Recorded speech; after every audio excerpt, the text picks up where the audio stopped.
How does one lead a meaningful life? Because ultimately, isn't that what we all want? We want to lead a life so that however we transition, people can say, wow, that was a bright one. That was a bright light. First of all, I think that it comes from a deep sense of awareness about who you are and why you're here. It comes from being in touch with, on a regular basis, the appreciation and the holy gratitude that should fill each of our hearts on a regular basis, just knowing what a privilege it is to be here and to be human. But I was doing an Oprah show about a decade ago. One of my greatest teachers was a man named John Diaz. We were doing a show called Would You Survive? And on Tuesday, October 31st in 2000, Singapore Airlines Flight 006, a Boeing 747 from Taipei to Los Angeles, took off with 179 souls aboard. 4 crew and 79 passengers perished in that flight, a total of 83 fatalities. There was a typhoon rolling through at the time, and the plane went down the wrong runway. Now, what's interesting, John Diaz was on that plane, and he had had several indications, which I'll talk about later, whispers, that he shouldn't have gotten on the plane, but he did anyway.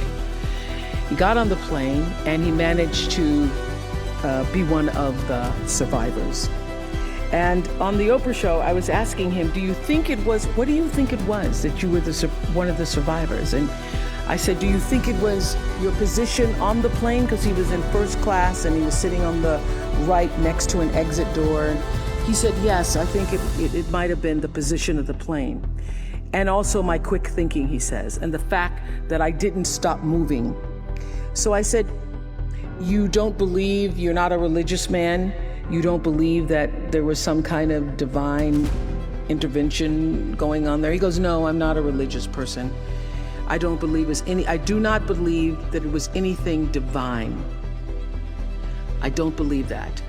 I did see, he said, as I got knocked back into the plane, that it looked like Dante's Inferno, with people strapped into their seats and just burning. And it seemed a bit to me, as I turned and looked backwards, like there was a light coming out of the tops of their heads. I guess you could call it an aura was leaving their bodies. And some lights were brighter than others. It changed, he said, it changed me. It gave me a new kind of spirituality, in a sense, that I now believe somehow, I don't know how, but life continues on somehow through that light. And I thought, I'm not a religious man, but I thought the brightness and dimness of the auras were how one lives one's life, so to speak. So that's one of the major things that really has changed with me since then, he says. I want to live my life so my aura, when it leaves, is one of the brightest ones. I got chills when he said that. So much so, nothing to do but go to commercial. We'll be right back.